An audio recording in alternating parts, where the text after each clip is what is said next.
Bharatiya Janata party के द्वारा किसान सम्मेलन का आयोजन किया है।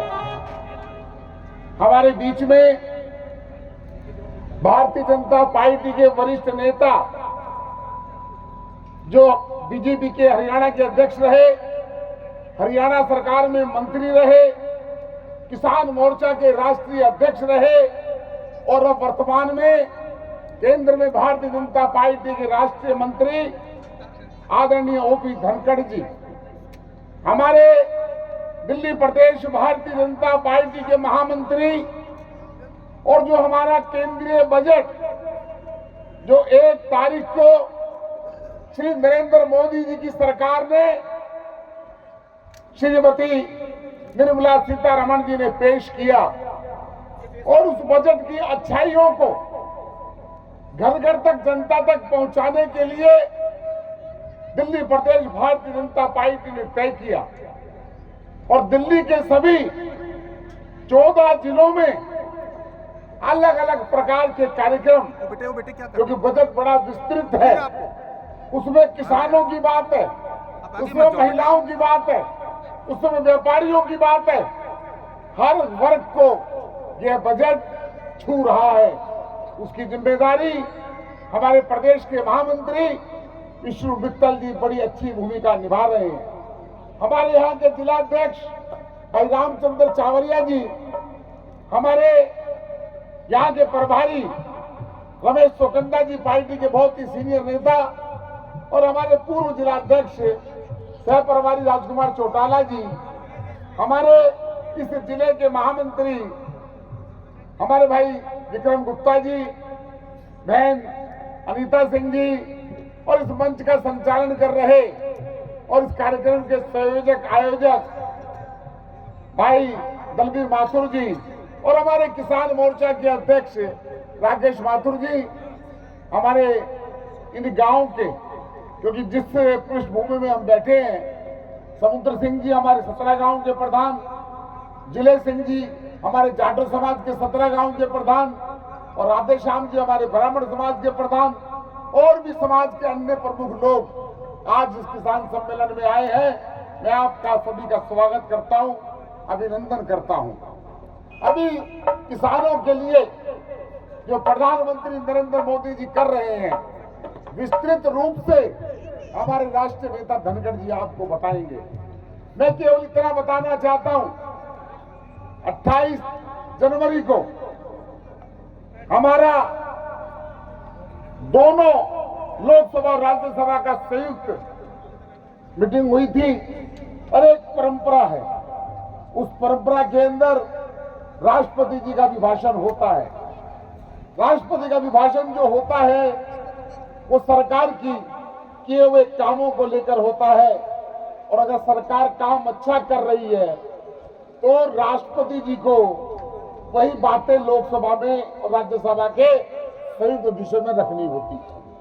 12 साल के मोदी जी के कार्यकाल के अंदर जिस प्रकार देश ने तरक्की की है, उस तरक्की को देखकर हमारे अपोजिशन के लोगों को पेट में दर्द हो गया और वह रास्ता ढूंढने लगे कि राष्ट्रपति के अभिभाषण के ऊपर चर्चा नहीं होने देंगे, क्योंकि राष्ट्रपति के अभिभाषण में जो चर्चा होगी तो मोदी जी सरकार के किए हुए कार्य वो सारे के सारे आम जनता लोकसभा के अंदर बैठकर सुनेगी। 140 करोड़ लोगों के लिए नरेंद्र मोदी जी की क्या क्या योजनाएं हैं, इसलिए अपोजिशन ने तय किया कि हम लोकसभा को नहीं चलने देंगे और लोकसभा को नहीं चलने देंगे। लेकिन भारतीय जनता पार्टी तो ऐसा संगठन है जो सबसे बड़ी देश की पार्टी है। नितिन नवीन जी के नेतृत्व में घर घर तक बजट के प्रमुखता विषयों को उठाने का काम भारतीय जनता पार्टी के कार्यकर्ता सम्मेलन को माध्यम से करेंगे, डोर टू डोर जाएंगे। लेकिन मैं इतना कह सकता हूं, जितनी सदन की गरिमा को गिराने का काम कांग्रेस पार्टी और टीएमसी कर रही है, ममता बनर्जी की गुंडागर्दी खुली पश्चिम बंगाल में हो रही है। ये पश्चिम बंगाल को विलय करना चाहती है बंगाल के साथ, लेकिन हमारे देश के प्रधानमंत्री ने कह दिया है, हमारे राष्ट्रीय अध्यक्ष ने कह दिया है कि आप कुछ नहीं कर पाओगी। SIR के नाम पर गुंडागर्दी करने का काम आम आदमी पार्टी जिस प्रकार से दिल्ली में आप लोगों ने 11 वर्ष के उस शासन को उखाड़ कर फेंका था, अब पश्चिम बंगाल की जनता ऐसी ममता बनर्जी को उखाड़ कर फेंकने वाली है। सरकार की उपलब्धियों को लेकर वो चिंतित है कि ऐसा काम क्यों हो रहा है। किसानों के बीच में, किसानों के लिए प्रधानमंत्री जी अच्छी अच्छी योजनाएं क्यों ला रहे हैं। प्रत्येक जिले के अंदर लड़कियों के लिए एक एक हॉस्टल बनाने की बात की जा रही है। प्रधानमंत्री कहते हैं खेलो इंडिया, जीतो इंडिया। अभी मैं मुकेश वत्स जी के बाद घर पर बैठा था, हमारे प्रहलादपुर के वो इंचार्ज है, कितने बच्चे वहां पर जो थे जिनको खेलों के प्रति गंभीर है, और प्रधानमंत्री ने कहा है खेलो इंडिया, जीतो इंडिया, खेलों को प्रोत्साहन देने की बात। और दिल्ली देहात तो खेलों के प्रति बहुत पहले से सजग रहता है। और मुझे इस बात की भी खुशी है, जिस सरकार को आपने चुना है, रेखा गुप्ता जी की सरकार, उन्होंने कहा है कि अगर कोई भी भारत का खिलाड़ी जाकर विदेश के अंदर या देश के अंदर ओलंपिक चैंपियनशिप के अंदर गोल्ड मेडल लाएगा तो 7 करोड़ का इनाम दिया जाएगा। ब्रॉन्ज मेडल के लिए, सिल्वर के लिए 5 करोड़ और ब्रॉन्ज के लिए 3 करोड़। ये रेखा गुप्ता जी की जो योजना है, ये प्रधानमंत्री नरेंद्र मोदी जी की योजना है। मैं आप सभी लोगों का आभारी हूं। आप बड़ी संख्या में यहां पर आए हैं और हमारे भारतीय जनता पार्टी के वरिष्ठ नेता पूर्व विधायक रामवीर शोकेन जी और सुखबीर दलाल जी से भी मैं कहूंगा कि वो भी मंच पर आकर अपना स्थान ग्रहण करें। अंत में दीपक डवाल जी हमारे जो है, धर्मवीर कौशिक जी हमारे उपाध्यक्ष हैं, दीपक डवाल जी भी आ जाए।